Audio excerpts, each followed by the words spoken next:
नमस्कार दोस्तों, आप सभी का स्वागत है लक्ष्य एकेडमी के ऑनलाइन यूट्यूब चैनल में, जहां हम प्रतिदिन देश विदेश व प्रदेश में घटने वाली विभिन्न घटनाओं को सीजीपीएससी व व्यापम के पॉइंट ऑफ व्यू से जानने व याद रखने का प्रयास करते हैं, ताकि वे हमें एग्ज़ाम में मददगार साबित हों।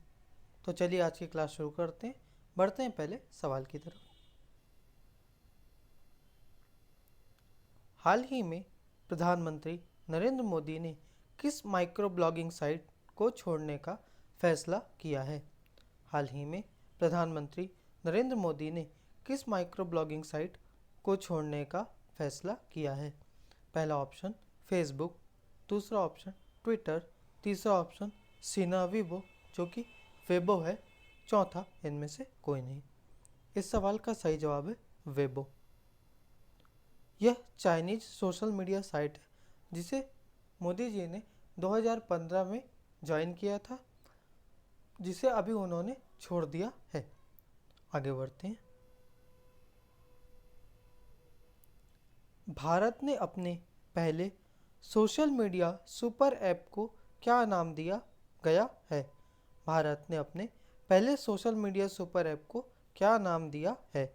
पहला ऑप्शन ओपेस्को, दूसरा ऑप्शन मोनोसेक, तीसरा ऑप्शन इंग्स, चौथा ऑप्शन एलिमेंट्स। इस सवाल का सही जवाब है एलिमेंट्स। उपराष्ट्रपति वेंकैया नायडू ने वीडियो कॉन्फ्रेंसिंग कॉल के जरिए इस ऐप को लॉन्च किया है। इस ऐप का मुख्य उद्देश्य सोशल मीडिया ऐप के फीचर्स को जोड़कर एक ही ऐप में उपलब्ध करना है। इस ऐप के जरिए चैटिंग के साथ साथ ई कॉमर्स की सेवा भी प्राप्त की जा सकती है। यह ऐप पहले से ही गूगल प्ले स्टोर पर उपलब्ध है, परंतु इसका व्यावसायिक रूप से उद्घाटन अभी हुआ है।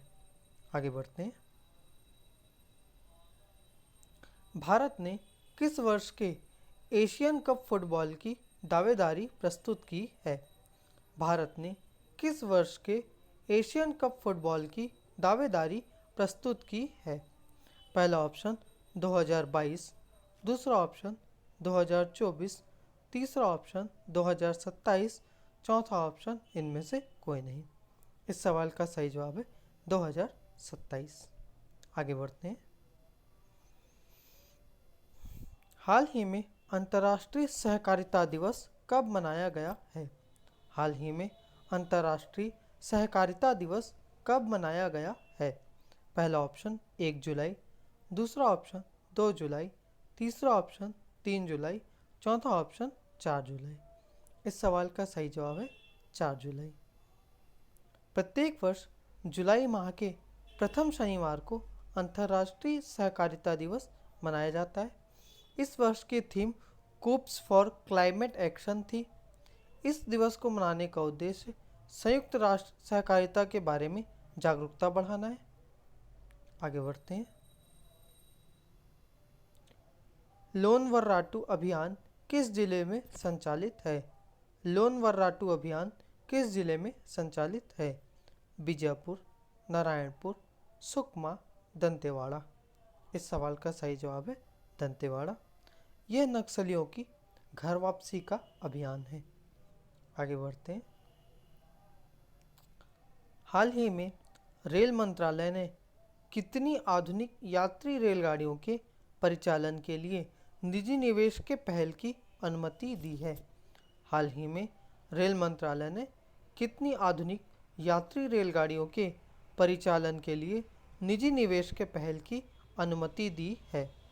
पहला ऑप्शन 150, दूसरा ऑप्शन 151, तीसरा ऑप्शन 152, चौथा ऑप्शन इनमें से कोई नहीं। इस सवाल का सही जवाब है 151। यह रेलगाड़ियाँ भारतीय रेल के सभी 12 समूहों में चलाई जाएंगी। प्रत्येक रेलगाड़ी में 16 डिब्बे होंगे। इस परियोजना से लगभग 30,000 करोड़ का निवेश होगा। ज़्यादातर रेलगाड़ियाँ भारत में निर्मित होंगी और निजी कंपनियाँ इनकी खरीद, संचालन तथा रखरखाव के लिए जिम्मेदार होंगी। इस पहल का उद्देश्य रेलगाड़ी में आधुनिकता लाना और रखरखाव के खर्च में कटौती करना, यात्रा समय कम करना, रोजगार सृजित करना यात्रियों को सुरक्षा उपलब्ध कराना तथा वैश्विक स्तर की सुविधा देना है। आगे बढ़ते हैं।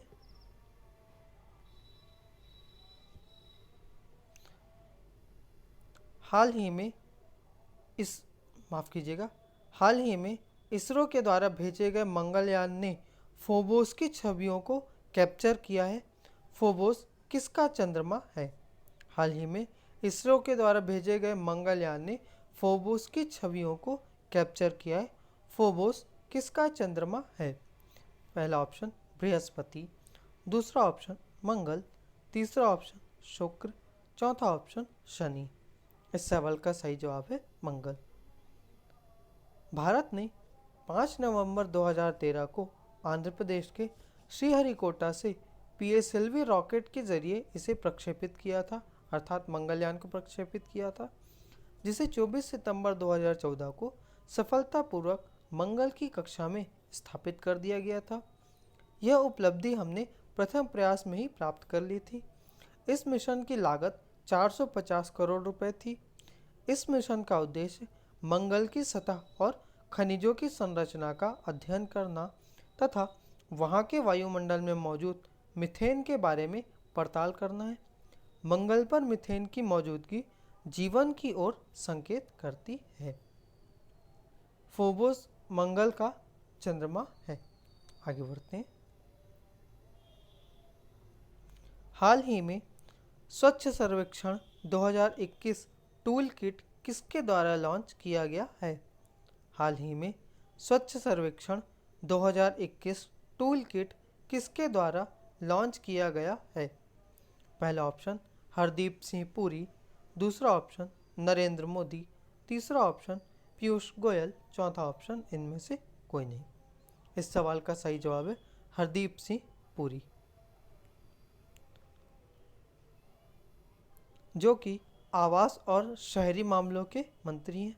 साथ ही स्वच्छ सर्वेक्षण 2021 के भाग के रूप में प्रेरक दौड़ सम्मान नामक पुरस्कारों की एक नई श्रेणी की घोषणा की है, जो कि जनसंख्या श्रेणी पर शहरों के मूल्यांकन के वर्तमान मापदंडों से हटकर नए 6 बिंदुओं पर आधारित होगी, जिसमें पहला है गीले, सूखे और खतरनाक श्रेणियों में कचरे का पृथक्करण, दूसरा गीले कचरे से उत्पन्न प्रसंस्करण क्षमता, तीसरा गीले और सूखे कचरे का प्रसंस्करण और पुनर्चक्रण, चौथा निर्माण और विध्वंस अपशिष्ट प्रसंस्करण, पांचवा लैंडफिल में जाने वाले कचरे का प्रतिशत, छठवा शहरों की स्वच्छता स्थिति।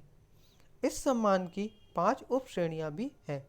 दिव्य, जिसका दूसरा नाम है प्लेटिनम, अनुपम, जिसका दूसरा नाम है गोल्ड, उज्ज्वल, जिसका दूसरा नाम है सिल्वर, उदित, जिसका दूसरा नाम है ब्रॉन्ज, आरोही, जिसका दूसरा नाम है आकांक्षी रहेंगी। स्वच्छता सर्वेक्षण की शुरुआत 2016 से की गई थी। यह इसका 5वां चरण होगा, यह 5वां साल होगा। आगे बढ़ते हैं। गोधन न्याय योजना के तहत सरकार ने गोबर को कितने रुपए प्रति किलो में खरीदने की योजना बनाई है? गोधन न्याय योजना के तहत सरकार ने गोबर को कितने रुपए प्रति किलो में खरीदने की योजना बनाई है? पहला ऑप्शन 2 रुपये प्रति किलो, दूसरा ऑप्शन 1.5 रुपये प्रति किलो, तीसरा ऑप्शन 2.5 रुपये प्रति किलो, चौथा ऑप्शन 1 रुपये प्रति किलो। इस सवाल का सही जवाब है 1.5 रुपये प्रति किलो। कृषि मंत्री रविंद्र चौबे की अध्यक्षता में 5 सदस्यीय मंत्रिमंडल उप समिति बनाई गई है। ये उप समिति यह फैसला करेगी कि गोबर को कैसे खरीदा जाएगा तथा कैसे इसका प्रबंधन होगा। इसके अलावा मुख्य सचिव RP मंडल की अध्यक्षता में अधिकारियों की एक कमेटी बनाई गई है, जो इसके वित्तीय प्रबंधन पर रिपोर्ट तैयार करेगी। इस योजना की शुरुआत हरेली के दिन होगी। छत्तीसगढ़ देश का पहला राज्य होगा जो गोबर खरीदेगा। मुख्यमंत्री बघेल ने बताया कि प्रदेश में करीब 2200 गौठान बन चुके हैं। तो आज की क्लास यहीं समाप्त करते हैं। आपकी जो भी डाउट, क्वेरीज या सजेशन हो, आप हमें कमेंट बॉक्स में शेयर कर सकते हैं। साथ ही इस क्लास की PDF आपको हमारे टेलीग्राम चैनल के माध्यम से मिल जाएगी। धन्यवाद।